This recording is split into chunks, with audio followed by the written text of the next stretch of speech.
Hello，大家好啦！今日就嚟打呢個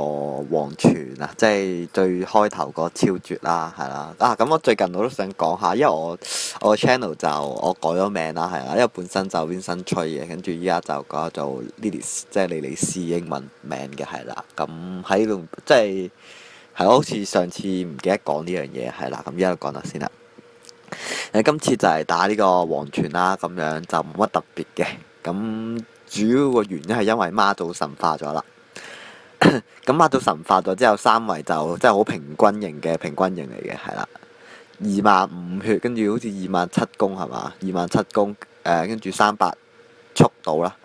唔使最能嘅係啦，即係幾勁嘅。其實呢個三圍平衡型嚟講，但係有個缺點就我覺得速度係爭咗少少嘅，即係如果上到330會好啲啊。跟住個友情就係咩啊？超強導引彈8發係啦，咁即係因為佢本身係平衡型，佢唔係炮擊型啦，咁所以佢係童子啊、明日香2號機嗰隻導引彈嚟嘅係啦。咁水屬反衝嚟講，好似係最強嘅導引彈啦。跟住個副友情就係、雖然都係導引彈，但係佢得4發嘅啫，佢就唔係愛麗絲嗰隻，即係佢唔係愛麗絲嗰隻兩種主友情嚟嘅。咁所以其實佢友情上邊會輸咗俾愛麗絲先啦，一定輸咗俾愛麗絲先啦。咁第二就係輸俾童子啦，因為童子個副友情爆炸其實應該好過導引彈4發嘅。但係值得留意嘅，佢係一隻對應兩種被動嘅重嚟嘅，係啦。即係佢有兩種對應陷阱嘅技嘅，咁即係地雷同埋防重，而且佢係唔需要最能嘅，咁呢一點其實十分之強勁嘅其實。跟住個 SS 就係愛麗絲進化隻 SS 嚟嘅，但係個倍率好似高啲嘅。如果即係佢段官方片見到場上邊得翻個目標呢，咁係打到200萬嘅，係啦。咁大約就係咁樣啦，即係神化嘅媽祖，咁其實都應該幾勁，因為就咁數你黃泉一定打到啦，跟住不動明王都打到嘅，重點係黃泉0佢都打到係啦，就咁睇個性能上嚟講，但係個 SS 就會同回血嗰度有少少衝突啦，因為你定點 SS，咁即係你開 SS 你又喐唔到，咁就回唔到血啦，咁呢一點可能會差啲，跟住不動明王又得啦，係咯。不動明王直情係完全對應嘅添，係啦，佢仲要免罪能呢下真係好多，即係俾我呢啲手殘黨用嘅，係啦，係好似講吹咗3分鐘水之後，就講一講黃泉，因為其實頭兩關小怪真係冇乜特別嘅，咁你見到我第一關小怪清得靚啦，咁就好快過咗啦。第二關小怪就連續幾次失誤嘅，但係都唔影響到啦。咁嚟到呢關小皇關啦，係啦，咁樣我本身諗住見到隻左上嗰隻僵屍咁少血，咁就唔需要即係特登去撞佢啦，係啦，可能你靠，因為同嘅兩個友情嘅兩個追蹤彈流程啦，咁媽祖同埋13號機係啦，咁今場我都試下用3極運啦，即係比較會喺黃泉度會用到嘅極運啦，水碟啦唔使講，大家都會用嘅。sorry， 跟住就係俾三門天啦，咁呢隻超絕，咁可能就被動就完全對應啦，友情技都勁嘅，咁極運角色嚟講應該係最好就係呢隻噶啦，但係佢本身比晒超絕啦，咁通常你好多人都係先極運咗黃泉，先再極運比晒嘅，好少調轉翻嘅。跟住就13號機，咁就係前排 Alpha 2就建議大家疊嗰隻嘅，即係佢，但係佢 Alpha 1嗰陣時出啦，佢 Alpha 2佢都有出翻嘅，都係建議疊啦。咁即係你始終疊完之後，你未有比沙極運之前呢，你個13號機應該都幾好嘅，係啦。咁樣就跟住課金角色咁放媽做啦，咁其實應該都呢隊應該都過到嘅，係啦。因為其實黃泉就唔難打啦，其實都冇乜嘢好講黃泉呢關。最麻煩就係呢關咯，呢關如果有需要嘅話，可以開 SS 咯。同埋如果你彈得多呢，你就會知道其實45度角彈會好啲，係啦，就係咁樣啦。同埋善用友情技啦，善用啲追蹤彈友情技，同埋冇信心嗰陣時就唔好掂啲僵屍啊，係啦，好似我咁，即係兩隻磨到少少血，跟住如果水碟一個唔小心就殺咗其中一隻，咁就會麻煩啦。咁我寧願等啲貫穿喐仲好啦。因為被三門天一喐就好容易撞晒兩隻追到大遊情啦，係啦，跟住你見到咁啱呢輪復活燒怪啦，咁都 OK 嘅。就算佢復活其實都唔使驚嘅，一復活嘅話其實一定要殺到隻僵屍先啦，跟住你同時你見到啲小怪都好嗜血嘅，好快殺到嗰隻。咁黃泉如果你想速拆嘅話，會建議你 set 位啦，係啦，但係 set 位就唔係咁易 set 嘅，係啦，就係 set 喺上邊嗰兩隻小怪由上邊卡入去，跟住你指個角度咧就指向右下角嗰隻，即係一陣間你見到右下角呢隻右下角嗰隻黑洞怪個耳仔度就會卡到噶啦。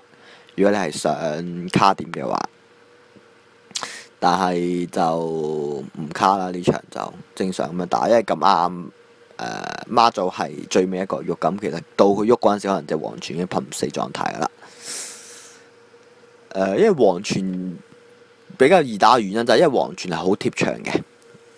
貼牆好易卡啦，係啦，即係無論你卡唔卡到點啊，或者你卡牆，你就咁隻普通水屬反射卡牆咧，其實50-60萬其實一定係走唔甩嘅，係啦。呢下就因為佢本身個位唔係我頭先講個位啦，咁其實都係如果係咁嘅話咧，即係如果唔係你想一嘢卡爆佢嘅話咧，我通常都係以10度至15度咁樣射落會好啲啦，係咯。咁所以你依家呢個位靚啦，咁就撞弱點同埋僵屍怪啦，係啦。跟住我被三門天就應該會開技啦，係啦，因為清巴哈嘛上清巴哈打黃青小怪係啦，跟住就係咁樣啦。罪人失敗係一罪人失敗就好麻煩啦，係啦。咁接近嘥咗呢招大技，其實因為你掂唔到隻黃，跟住左下嗰隻黑洞又會復活嘅，跟住隻巴哈又打唔死，呢下大技完全嘥咗，係啦。好嚴重嘅失誤其實，因為純粹罪人咧，因為佢罪人比較快嘅，同埋佢放咗防重喺罪人度啦，係啦。但係應該都影響唔到成場嘅戰局啦。係啦，打死黑洞怪先啦，因為又係咁，即係佢黃1、黃2同埋黃4咧，黃泉都係貼牆嘅，係好易打到嘅。同埋你頭先應該見到黃泉啲 laser 好怪啦，係因為呢個係我上網巴哈都有人講過，其實應該係ABK 嘅版本問題，係啦。即係如果你係 ABK 玩嘅話咧，而你部機有活度，好似就會咁樣啦，係啦，因為我部機有活度啦，因為方便你切換 AC 係啦。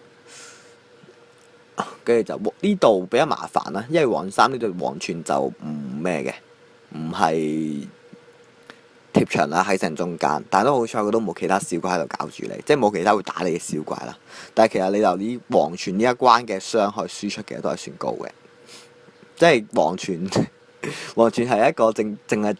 得傷害係超絕級嘅關卡嚟㗎啦，而家接近佢打法其實好。即係點講？佢打法已經大家都識打啦，出咗差唔多成2年啦，應該。